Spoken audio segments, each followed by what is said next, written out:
Доброе утро, Якутия! Доброе утро, наши дорогие телезрители! На календаре 18 августа, и эту трудовую неделю вместе с вами завершаю я, Руслан Ачиров. И желаю вам, дорогие наши телезрители, чтобы сегодняшний день был плодотворным и результативным. Ну а мы постараемся сегодня вас зарядить энергией и бодростью. И вот, что мы подготовили для вас сегодня. Благотворительный фонд Харысхал в эти выходные проведет первый фестиваль добра. Узнаем, какая программа ждет участников мероприятия. Об этом нам расскажут наши гости в первом блоке. Но далее вместе с нами вы сможете сегодня приготовить полезный завтрак – вареники с грибами. Ведь действительно уже наступает грибной сезон, и у вас есть возможность порадовать своих родных и близких своими кулинарными способностями. С утра, думаю, это многих порадует. Далее мы расскажем новости из мира животных, и во втором блоке узнаем, какой же цвет стилисты и модельеры назвали цветом предстоящего осеннего сезона. В конце эфира к нам придут гости, которые приехали участвовать в столице региона на всероссийском турнире по 100-клеточным шашкам. Узнаем из первых уст, какие шансы у участников турнира и о перспективах развития этого вида интеллектуального спорта. Также напоминаю, что сегодня мы будем разыгрывать 2 пригласительных билета в кинотеатр «Центральный». Они находятся вот у меня в руках. Разыграем мы его среди подписчиков нашего телеграм-канала «Утро Якутии». И если вы все еще не подписались на наш телеграм-канал, то можете сделать это прямо сейчас по QR-коду, который вы видите перед своими экранами. Ну а сейчас, я думаю, самое время узнать, какая погода за окном. По состоянию на 6 часов утра температура воздуха в центральных районах республики была плюс 10, плюс 13 градусов. В заречной группе Улусов 11-14 градусов выше нуля. В южных районах 11-16, в Вилюйской группе Улусов 13-16, в Нижнеленских 13-14. В западных районах плюс 13, плюс 16, в Колымо-Индигирской группе Улусов от 5 до 14 градусов тепла. В Янских Улусах 8, плюс 12, на северо-западе республики плюс 4, плюс 10 градусов. В городе Якутске температура воздуха на 6 часов утра составляла плюс 12 градусов. Атмосферное давление 748 миллиметров ртутного столба. Ветер северный 1 метр в секунду. Сегодня днем без осадков, местами туман. Ветер восточный 5-10 метров в секунду. Температура воздуха плюс 24, плюс 26 градусов. Ну, как я уже отметил, сегодня 18 августа, это 230-й день года по григорианскому календарю. До конца года остается 135 дней. В этот день отмечают 28 ежегодных праздников. С некоторыми из них мы хотели бы вас познакомить в нашей традиционной рубрике «Даты и события». На календаре 18 августа в этот день отмечают День пограничника в Казахстане, День географа, День топора, День смеющихся ангелов, День интуитивной прозорливости и День общего языка. По народному календарю в эту дату чтут память мученика Евсигния Антиохийского. На Руси в этот день люди совершали обряды, чтобы задобрить землю, а девушки устраивали сбор житной матки. Благоприятной приметой считалось найти злак с 12 колосками. В этот день по погоде определяли, каким будет декабрь. События в этот день. В 1682 году на престол царства русского вступил Петр I. А в 1782 году в Санкт-Петербурге был открыт памятник Петру I – «Медный всадник». В этот день было учреждено Русское географическое общество. В солнечном спектре был обнаружен новый элемент – гелий. В 1877 году был открыт спутник Марса – Фобос. В этот день русский инженер Константин Перский предложил слово «телевидение». Советская станция «Луна-24» совершает посадку на поверхности Луны. В этот день родились Брук Тейлор, английский математик, Антонио Сальери, итальянский и австрийский композитор, дирижер и педагог, Лидия Литвяк, советский летчик-истребитель, герой Советского Союза, Ливио Либреску, румынский, израильский и американский математик, профессор. Владимир Мигуля родился в 1945 году, советский композитор, пианист, вокалист. Именины в этот день отмечают Ян, Симон, Максимилиан, Иван, Ефим, Нона, Мария, Кристина, Евдокия, Дарья. Завтра в городском парке благотворительный фонд Харысхал проводит первый фестиваль «Друзья Харысхал», который, как говорят организаторы, насыщен на различные мероприятия, начиная от мастер-классов, заканчивая флешмобами. И более подробно сейчас о том, какая программа ждет жителей и гостей столицы, мы узнаем у наших гостей. Это Айнара Сокольникова, специалист фонда Харысхал, общественный деятель, а также Анна Пшенникова, руководитель пресс-службы благотворительного фонда Харысхал. Доброе утро. Доброе утро. Расскажите, пожалуйста, что это за фестиваль и почему его решили провести? Нашему благотворительному фонду исполнилось 12 лет. Это очень большой такой возраст, да, для фонда, тем более, который находится там, в столь удаленном, да, регионе. И мы решили, что 12-й год нужно отпраздновать вместе с нашими жителями, с теми, кто нас всегда поддерживает на протяжении всех этих 12 лет. Да? И мы решили провести свой первый фестиваль. Фестиваль называется у нас «Друзья Харысхал». Ну, то есть, собственно, мы, наши друзья, мы все соберемся и будем отмечать наш день рождения. Отлично. А какая программа ждет участников фестиваля? Вот, программа у нас самая разнообразная, и как раз это, она отражает то, о чем сказала Айнара, то есть наши друзья — это люди разного возраста, это и дети, и их родители, и молодежь, поэтому программа фестиваля, она как раз будет содержать в себе вот это все. Будут активности для детей, это какие-то мастер-классы, самые разнообразные, удивительные, мы даже будем рисовать на воде. Ух ты! Да. Я думаю, мы уникальны, да, в этом мастер-классе? Да, по рисованию на воде, да. У нас будет удивительный маркет, там будут хендмейд-мастера со своими поделками, со своими рукоделием. У нас будет концерт. И что самое главное, наверное, у нас там будет идея, которая все это объединяет. Для себя я формулирую ее так. Вместе мы можем больше. Когда все объединяются, мы можем творить какие-то добрые дела. А какую цель преследует это мероприятие? Это основная или несколько их целей? Ну, Анна? Ну вот, наверное, главная цель — это рассказать всем представителям нашего общества, опять же, всем поколениям, о том, что благотворительность — это не страшно, что инклюзия — это не страшно.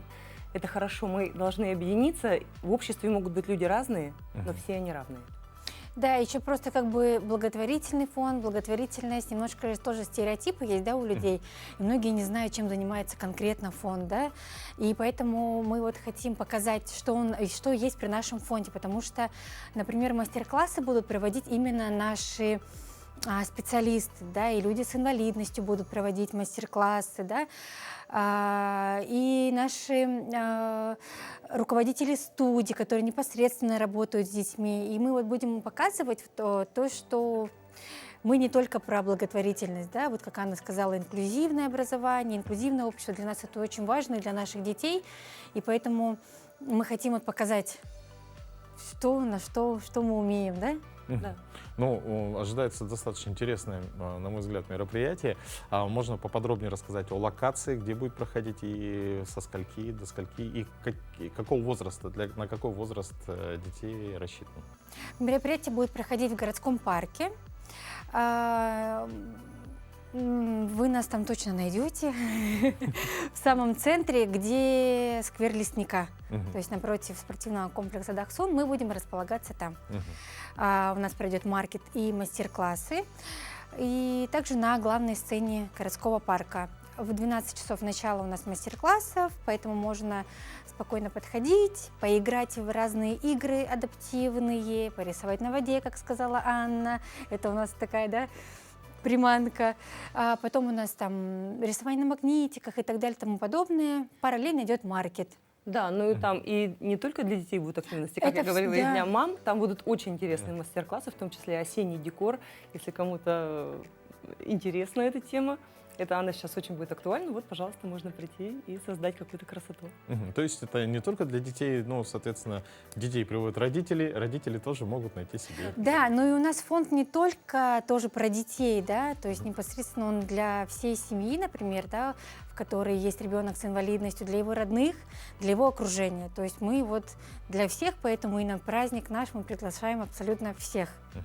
То есть завтра с 12 часов в парке культуры и отдыха будет замечательная программа. С 12 часов начнется программа, а с 14 начнется концерт.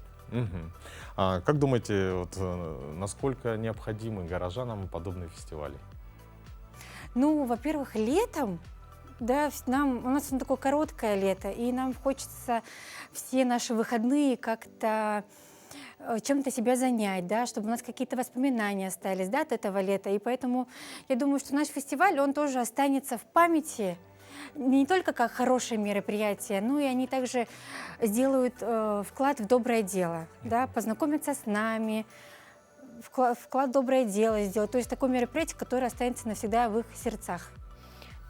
Конечно, как сказала Айнара, лето сейчас заканчивается. Купаться уже поздно, уже холодно. В лесу много мошкары. У нас будет очень теплая, хорошая атмосфера. Но кроме того, у нас будут стоять баннеры с QR-кодами, и каждый человек сможет внести свой вклад в фонд и помочь ребятишкам и называть себя, сказать «я благотворитель». Мгм. Может быть, про ближайшие планы вашего фонда можете познакомить наших телезрителей? Да, мы сейчас усиленно готовимся к нашей 1-сентябрьской акции. Наши уважаемые учителя, школьники, их родители знают, что 1 сентября у нас в Якутии в 5-й раз пройдет благотворительная акция «Добро в руках», где мы предлагаем сэкономить на приобретении букетов и сэкономленные средства передать в благотворительный фонд Харисхал. Вот мы сейчас к этому усиленно готовимся, вся информация у нас есть на наших страничках. Вот, поэтому, если вдруг кому-то интересно, могут нам позвонить, обращаться или вообще прийти завтра к нам в парк, и мы завтра лично все расскажем, покажем вообще суть всей акции. Также у нас завершается прием заявок фестиваля мультипликации «Чудеса кино», но если наши зрители кто-то не успел отправить, у них еще есть возможность это сделать. У нас проходит юбилейный в этом году наш фестиваль мультипликации, где ребятишки создают свои мультфильмы. И мы вот с удовольствием их принимаем и проводим такой фестиваль. Итоги у нас будут в конце сентября, поэтому ждем еще заявки. Здорово, здорово. Ну, мы благодарим ваш фонд, вас лично за то, что вы сегодня посетили наш эфир. Желаем благотворительному фонду Харисхал дальнейших успехов в вашем благом деле. Спасибо большое. Друзья, ну а мы сейчас передадим слово нашим коллегам из новостного блока. Ну а после, не забывайте, разыграем 2 билета в кинотеатр «Центральный». Подписывайтесь на наш телеграм-канал, потому что разыгрываем его среди подписчиков. В общем, наша программа продолжается.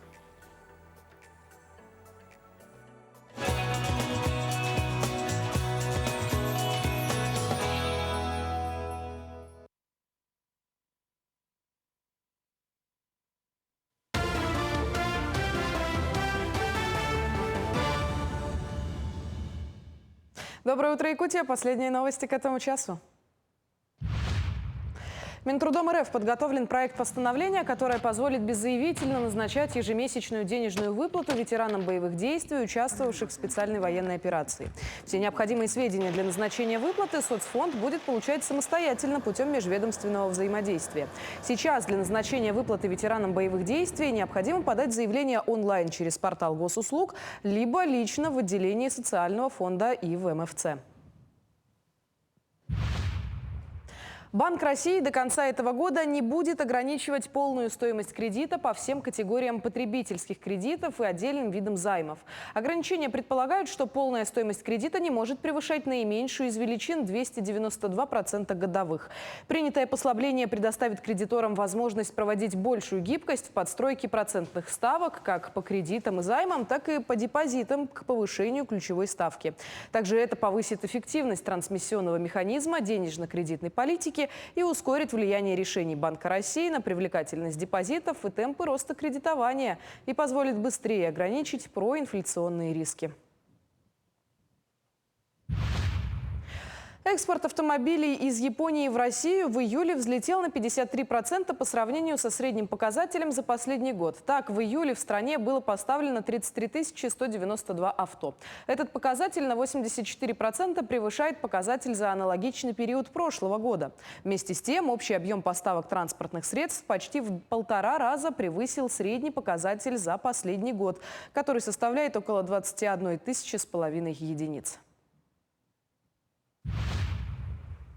Кептинская общеобразовательная школа – одно из старейших зданий в Горном районе. Здесь обучаются 106 учеников, работают 25 педагогов и 14 техработников. С весны в школе начался капитальный ремонт. По проектному плану полностью заменяют на днях пол, делают обшивку как внутренней, так и наружной стороны, вставили новые окна и накрыли новую крышу. Ремонт делается по дизайн-проекту. На сегодня готовность объекта составляет 75%. В новый учебный год школьники села Кептин придут в светлую, теплую, обновленную родную школу. Комитет родителей контролирует с начала ремонта качество работы. Ну, как родитель, мы сначала постройки, каждый день, почти каждый день контролируем качество работы, чтобы зимой теплее было.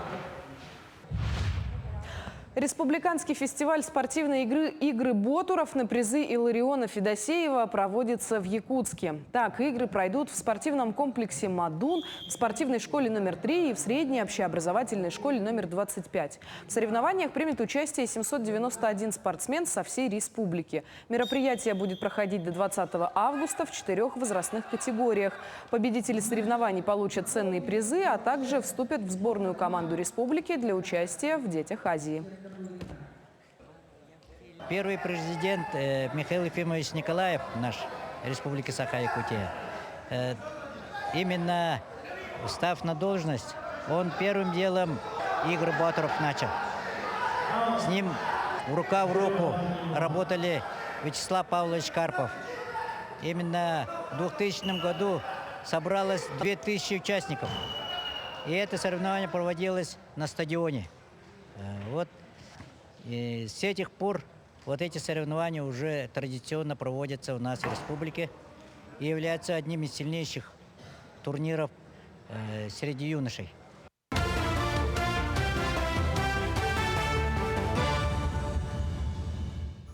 Доброе утро! Желаем всем отличного настроения. Ну а Ленский Кулибин, уже прославившийся изобретением аэролодок, запустил новый проект «Цифровой курятник». Этот IT-продукт позволяет минимизировать затраты по уходу за домашней птицей, собирать и систематизировать данные о жизнедеятельности сельхозживотных посредством приложения в телефоне. Ознакомилась с лайфхаком для фермеров Анна Кожевникова. Необычный IT-продукт появился в Ленске. Управлять сельхозпроцессами теперь можно с помощью приложения в телефоне. Это цифровой курятник. Человек здесь нужен только для того, чтобы пополнить кормушку на 20 дней и собрать яйца.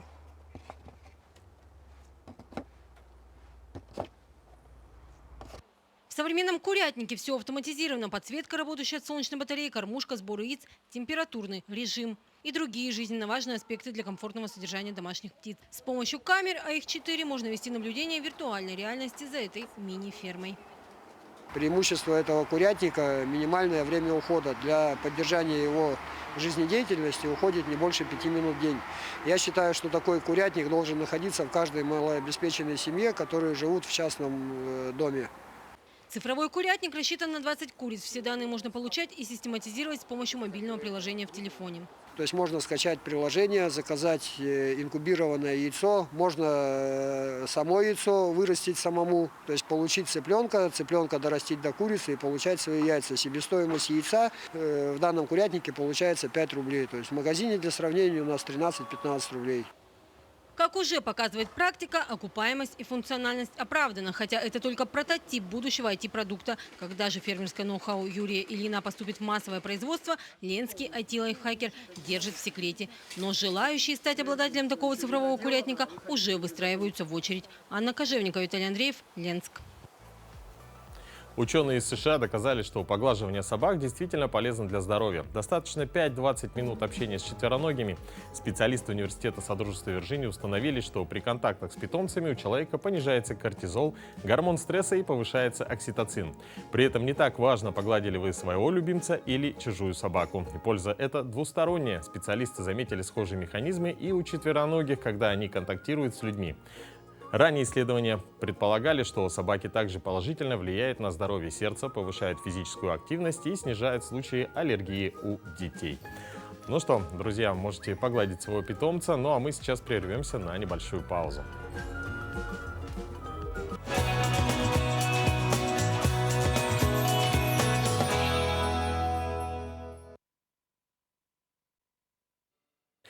Ну а сейчас настало время розыгрыша пригласительного билета в кинотеатр «Центральный». Мы сегодня разыгрываем 2 билета на любой сеанс в кинотеатр «Центральный». И одним из основных условий является, чтобы вы были нашими постоянными подписчиками телеграм-канала «Утро Якутии». Там вы можете узнать более расширенную информацию, посмотреть некоторые из сюжетов. В общем, я думаю, что этот канал будет для вас очень полезным. Ну что, сейчас я озвучу вопрос, который сразу же будет продублирован в нашем телеграм-канале. От вас требуется только оперативность, и кто первым даст правильный ответ, тот и выиграет наши пригласительные билеты. Ну что, вопрос звучит следующим образом. Что объединяет эти здания? Якутская городская публичная библиотека, Якутский областной музей, здание окружного суда, казначейство и здание архиерейского дома. Ваши ответы мы ждем в комментариях под постом, который только что появился в телеграм-канале. В общем, участвуйте, и я думаю, что этот эфир вы проведете для себя с еще дополнительной пользой в виде 2 пригласительных. Ну а мы переходим к нашей рубрике «Мой питомец». Здесь мы рассказываем, как правильно ухаживать за нашими питомцами. И сегодня в этой рубрике мы поделимся информацией о том, почему важно проводить УЗИ брюшной полости для наших питомцев.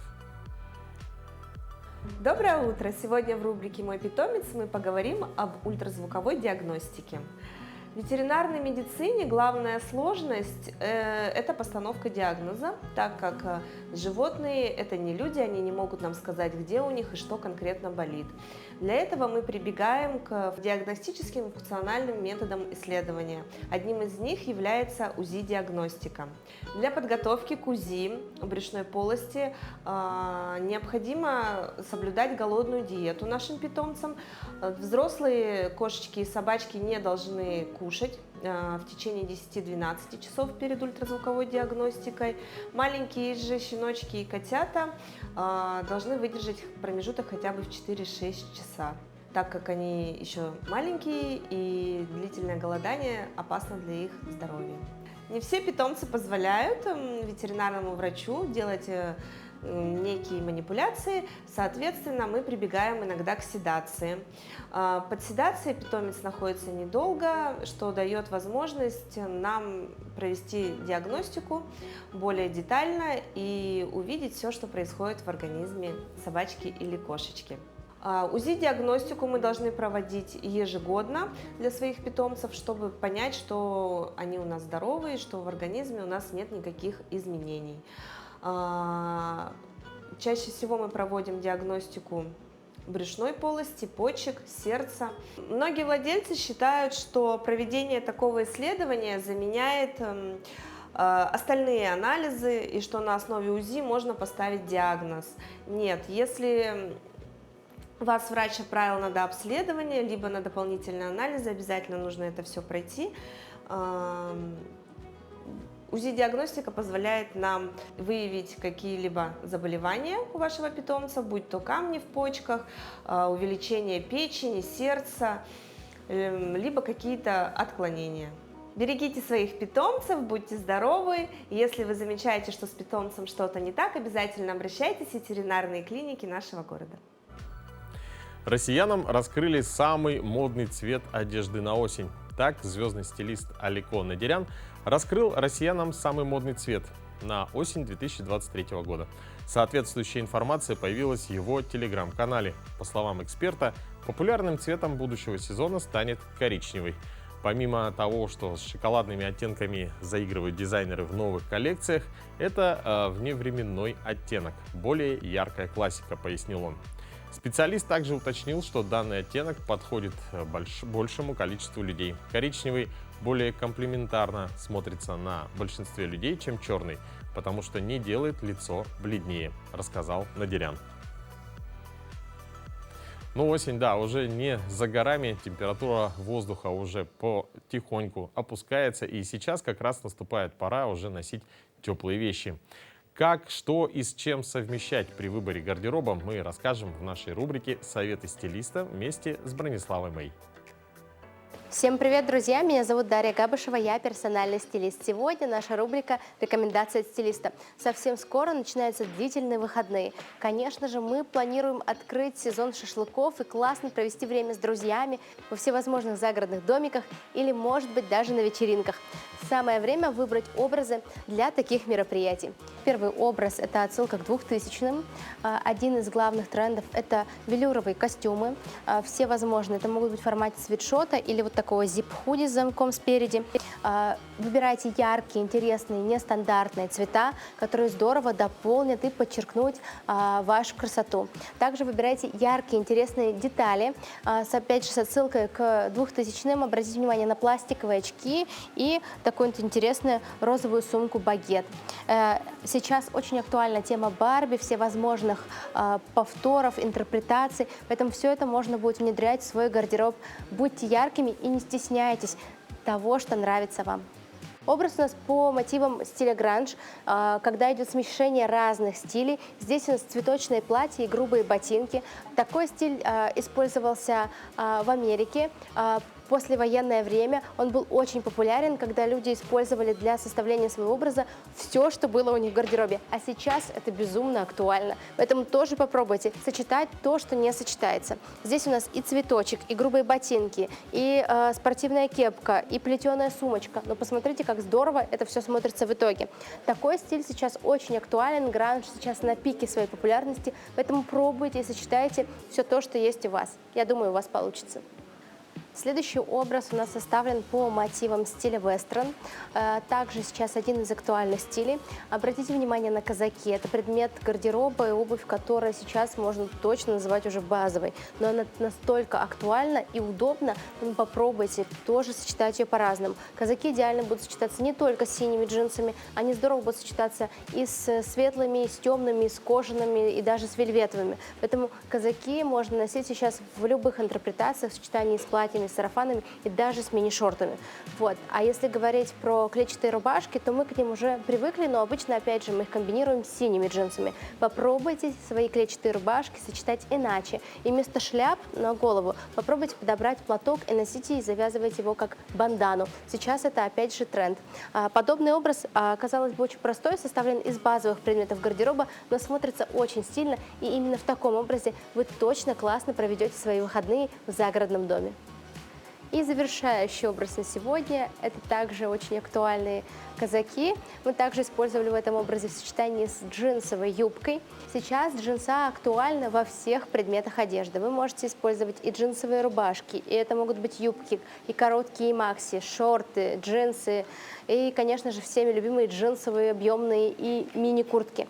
Используйте все это в своем гардеробе. Джинсовых вещей мало не бывает. Здесь мы все это скомбинировали с объемным свитером в ромбик, такой вот интересный скандинавский принт, который подчеркнут объемной шапкой бини на голове. Здесь у нас ждет стилевой прием растяжка цвета, когда мы повторяем цвет сверху, снизу и по центру. То есть он между собой перекликается. Вы тоже можете использовать его в своем гардеробе.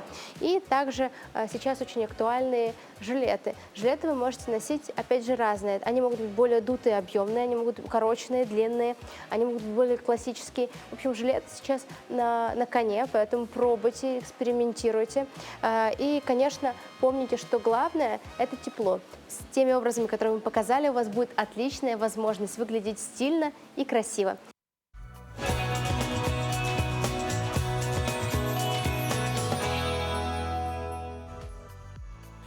Август – это пора, когда дачники начинают получать массовый урожай со своего огорода. А еще это время сбора дикоросов. Также в августе в лесах начинают появляться первые грибы. Интересно, вы сходили по грибы уже или нет? Ответьте на этот вопрос в нашем телеграм-канале «Утро Якутии». Ну а мы сегодня в нашей рубрике «Полезный завтрак» хотим с вами поделиться рецептом, как приготовить вареники с грибами. Этот рецепт вы можете сохранить у себя и уже этой осенью, когда соберете грибы, приготовите для своих близких. Ну а пока посмотрим, как это все приготовить. Доброе утро, меня зовут Новгородов Евгений, я су-шеф ресторана «Крыша». Сегодня мы будем готовить завтрак, но этот завтрак будет не особо полезный. он будет калорийный, но так как сейчас лето, я думаю, после употребления этого завтрака можно пойти на улицу и все эти калории сжечь. В общем, я хочу сегодня показать формат, как можно приготовить вареники нестандартно, как мы обычно это всегда делаем. То есть отвариваем и кушаем. Значит, для этого нам понадобятся вареники, я их уже отварил. Можно использовать, не знаю, пельмени, равиоли, что любите, с любой начинкой, без разницы. Нам понадобится куриное филе, грамм 70, мы нарезали его соломочкой, грибы, шампиньоны, белые грибы, какие вам нравятся, и какие-нибудь овощи. У нас это будет фасоль, у нас это будет лук и немножко чеснока. И также нам понадобятся сливки. Сливки лучше взять 10% жирности. Значит, мы сначала нарезаем наши овощи, грибочки нарезаем произвольно, но не крупно.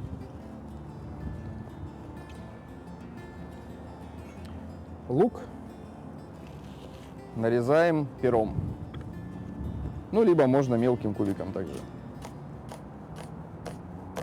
Овощей достаточно будет взять грамм по 20, по 30. Немножко чеснока, буквально ползубика. Режем его и добавляем для того, чтобы у нас был аромат, поэтому мы его измельчаем, чтобы не чувствовать его в самом блюде. И все наши ингредиенты, включая куриное филе, мы закладываем. Можно закладывать все сразу же вместе. Добавляем овощи. Обжаривать мы это все будем в течение пары минут. Также берем сразу же предварительно отваренные наши изделия, вареники.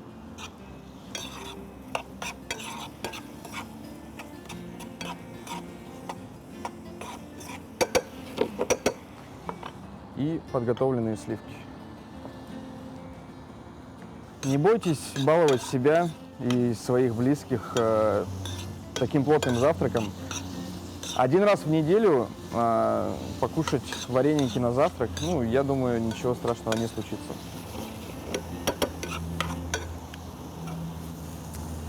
Как только наши овощи обжарятся, мы зальем все сливками, добавим немножко соли и начнем сервировать наше блюдо. Пошел аромат чеснока.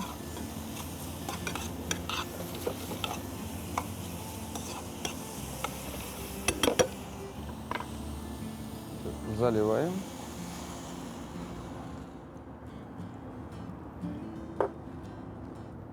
Присаливаем. Можно увеличить огонь. Нам нужно, чтобы наши сливки подзатянулись и превратились в соус. Выложим вареники.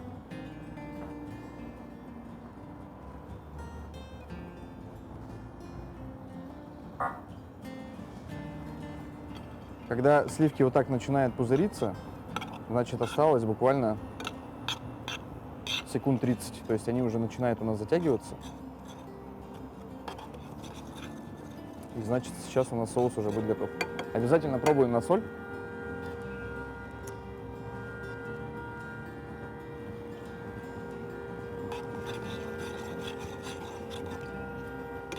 И как наш соус готов, выкладываем его в тарелку.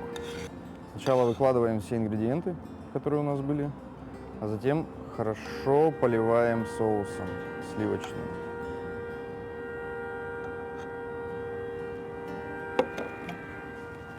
Также можно добавить для пикантности немного ароматного масла.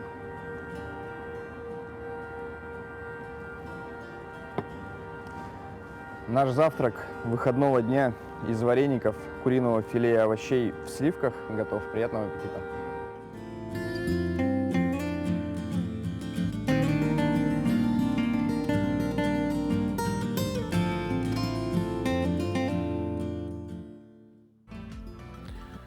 Ну а мы продолжаем наш эфир. В столице региона минувшим днем состоялось открытие всероссийского турнира по 100-клеточным шашкам. В нем принимают участие 260 шашистов со всей страны.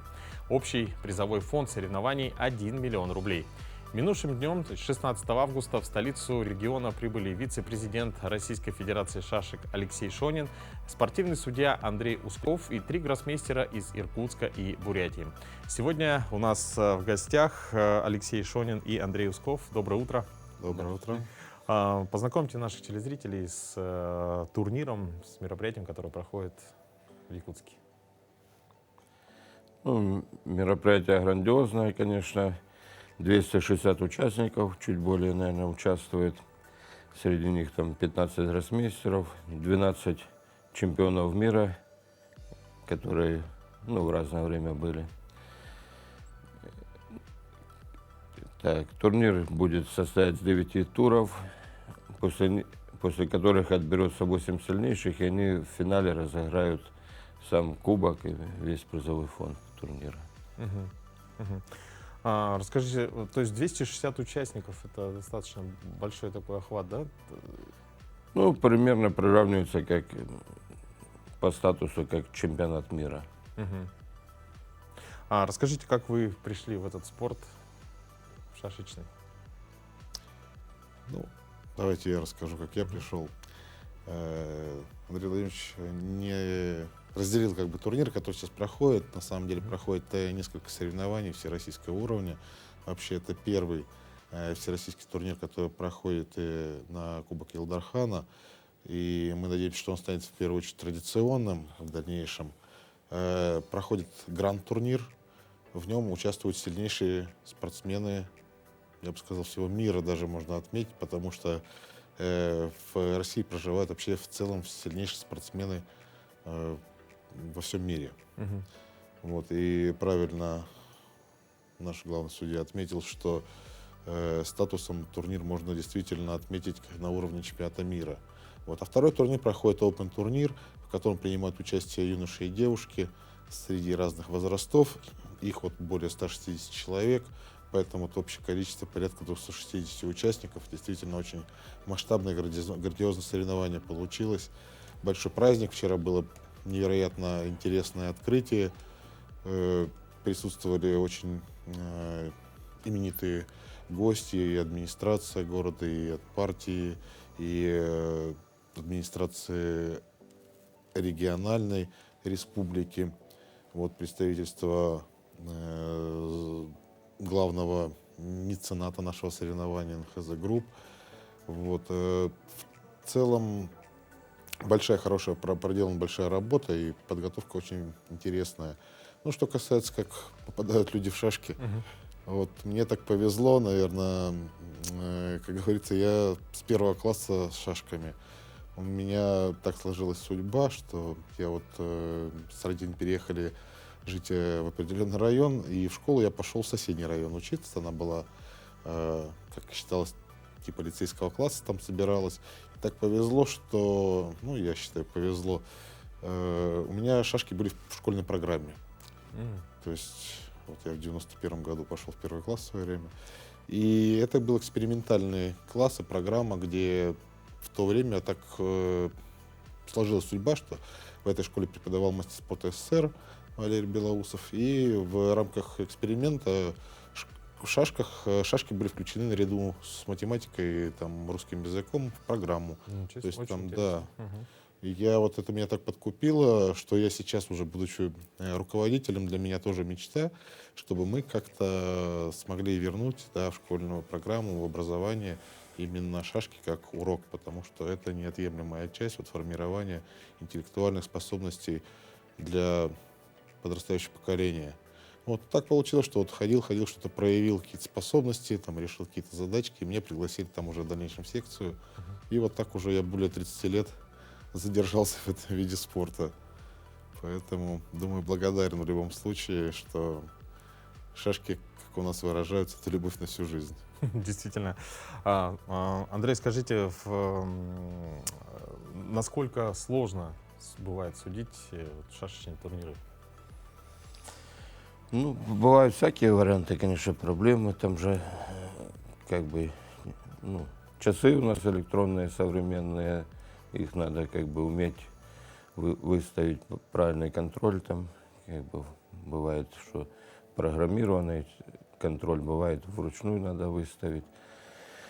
Ну, а так, в принципе, люди, которые участвуют в турнирах, они квалифицированные, и поэтому как бы знают правила, и в основном вопросов не возникает. Ну вот в целом, почему вот люди, интересно, вот выбирают шашки, и вот есть же выбор, наверное, шашки или шахматы, вот в чем принципиальное отличие? Ну, я как бы мастер ФИДы по шахматам, международный арбитр по шахматам и судья всероссийской категории как по шахматам, так и по шашкам. Ну, думаю, что единственный в России, который занимается и тем видом спорта, и тем я сужу. И шахматные соревнования, и шашечные, как бы в равных количествах. Поэтому как бы у меня нет выбора. Ну, то есть, имеется в виду, есть какой-то вот, вы то есть занимаетесь и шахматами, и шашками, вот принципиальное самое главное отличие? Ну, как бы, когда я занимался шахматами, шашки не знал. Ну, мне показалось, шашки очень тяжелая игра по сравнению с шахматами. А, даже так? Да, ну в шахматах мне, допустим, все понятно, а в шашках очень сложно. И поэтому, кто считает, что шашки простая игра, глубоко ошибаются. Шашки — это игра с простыми правилами, но сложная игра. Здесь не просто на шахматах победить. большое количество фигур, разные ходы, а в шашках ограниченное количество, как бы, и в этом и сложность. Да, все имеют равное значение, да, фигуры или шашки, как сказать правильно, расставлены на доске, но у каждого соперника одинаковое количество, да, равные возможности, и сложнее выиграть. Правила знают все, но хорошо играть умеют немногие. Ну, действительно, профессионалом стать достаточно сложно. Мы желаем вам удачи, успехов в вашей деятельности и благодарим за то, что вы сегодня посетили наш эфир. Спасибо, очень приятно. Спасибо. Друзья, ну а сейчас мы передаем слово нашим коллегам из новостного блока для того, чтобы узнать самые последние актуальные новости.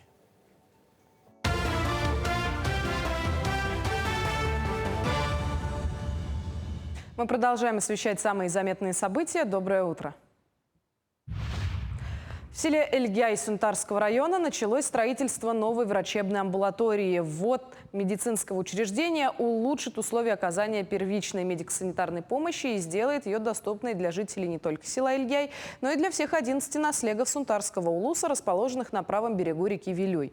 Врачебная амбулатория в Эльгяе в каменном исполнении рассчитана на 36 посещений в смену и будет обслуживать 1628 человек, из которых 353 ребенка. На строительство объекта предусмотрено 192 миллиона из федерального и республиканского бюджетов.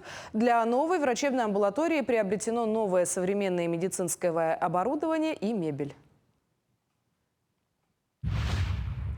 В Тамоте Алданского района состоялся семинар-совещание с участием федеральных экспертов благотворительного фонда помощи пожилым людям и инвалидам «Старость в радость». Федеральные эксперты рассказали о проблемах, путях их решения, совершенствовании деятельности организации социального обслуживания. Также в Тамоте заместитель председателя правительства Якутии Георгий Степанов и министр труда и социального развития республики Елена Волкова провели расширенное заседание коллегии Министерства труда и социального развития республики, где обсудили вопросы качества и доступности социальных услуг. Самая большая инфраструктурная проблема для инвалидов в России сегодня – плохо оснащенное жилье в старых домах. Об этом сообщил председатель Всероссийского общества инвалидов Михаил Терентьев. Он также считает, что государство должно брать на себя помощь инвалиду по переселению из квартир, которые невозможно приспособить под нужды человека на коляске. Кроме того, при реализации программ строительства необходимо усилить контроль за созданием инклюзивной среды для всех маломобильных категорий населения, а не только для инвалидов. В Якутске стартовала научно-практическая конференция «Современные методы диагностики и лечения онкологических и гематологических заболеваний у детей». Мероприятие проводится в рамках празднования 25-летия детской онкологической службы Якутии. Республиканская больница номер 1 проводит конференцию с участием приглашенных гостей и ведущих онкологов России. На конференции рассматривают современные подходы к диагностике и лечению онкологических и гематологических заболеваний, а также организацию работы среднего медицинского персонала и другие актуальные вопросы развития детской онкогематологии. вот в рамках юбилея нашего состоялся недавно фестиваль победителей, где участвовали около 100 детей, которые победили рак, приехали из разных уголков нашей республики. Лечение острого лимфобластного лейкоза, лучшие результаты, 89%. При лечении опухолей почек 100% детей излечиваются. При опухолей печени 89% тоже вот излечение. Ну, центральная нервная система составляет 64%. Токио по итогам июля 2023 года нарастил импорт зерновых из России почти на 5680% по сравнению с июлем прошлого года. Об этом свидетельствуют данные торговой статистики, обнародованные Министерством финансов Японии. В целом же объем японского экспорта в Россию в июле этого года вырос на 25%. Япония с начала введения санкций в общей сложности объявила о заморозке активов 987 человек из России, в том числе 304 человек из новых регионов и Крыма, 129 организаций, 12 банков, ввела запрет на экспорт из Японии в отношении 357 организаций, компаний и институтов, связанных с оборонной отраслью. К этому часу это все новости. Хорошего дня.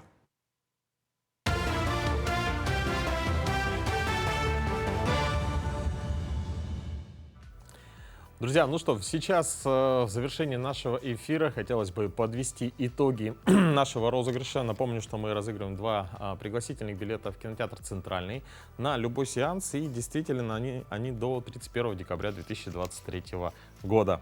Я думаю, отличный подарок, дополнение ко всем интересным новостям, которые мы сегодня вам рассказывали. Вопрос был следующим, дублировался он в нашем телеграм-канале. Что объединяет эти здания? Якутская городская публичная библиотека, Якутский областной музей, здание окружного суда, казначейство и здание архиерейского дома. Ну что, правильный ответ. Было достаточно много ответов, но удивило то, что практически в течение, наверное, минуты или 2 был дан правильный ответ. Его дала Нюргуяна. И правильный ответ звучит следующим образом. Архитектором всех этих зданий является архитектор Климент Лишевич. Мы поздравляем Нюргуяну и свяжемся с ней, чтобы передать эти билеты. Ну а завтра, 19 августа в 12:00 в смарт-библиотеке Якутска состоится презентация проекта «Библионяня». И коллектив учреждения приглашает своих самых юных читателей вместе с их родителями. Здесь вас ждут лекции, мастер-классы от психологов, логопедов, детских врачей, ярмарка полезных товаров и услуг, а ваших детей ждут различные игры и развивающие занятия. Мероприятие начнется с 12 часов дня, продлится до 16 часов. Так что, если у вас и свободное время, и вы хотите разнообразить досуг ваших детей в эти выходные, то смело идите в смарт-библиотеку на это уникальное мероприятие. Ну а на этом наш эфир подходит к концу. Мы всем желаем плодотворного дня, хорошего завершения рабочей недели. И по традиции эфир заканчиваем клипом.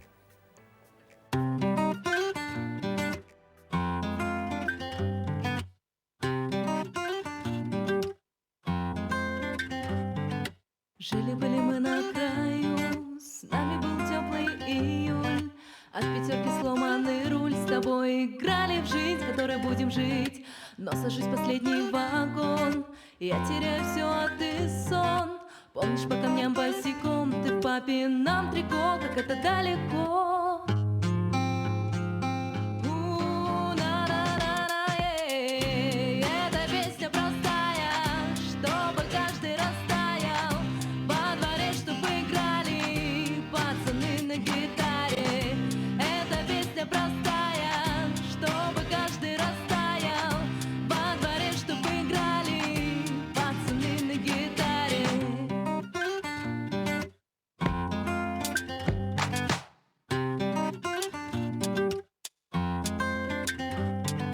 Знаковые даты встают, их тебе как песню дарю.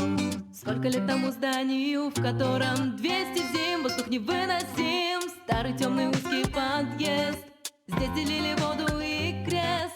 Праздновали свадьбы невест, всем миром на одной я встретилась с тобой.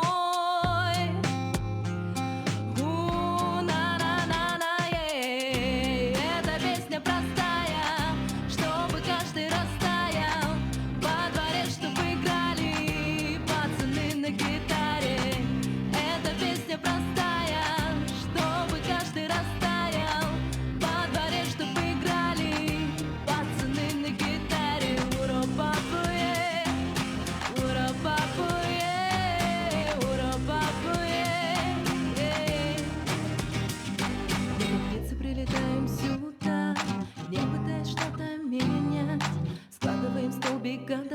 теперь могу другим об этом рассказать, о том, как жили-были мы на краю. С нами был теплый июль, от пятерки сломанный руль. Мы играли в жизнь, мы изображали жизнь. Эта песня простая.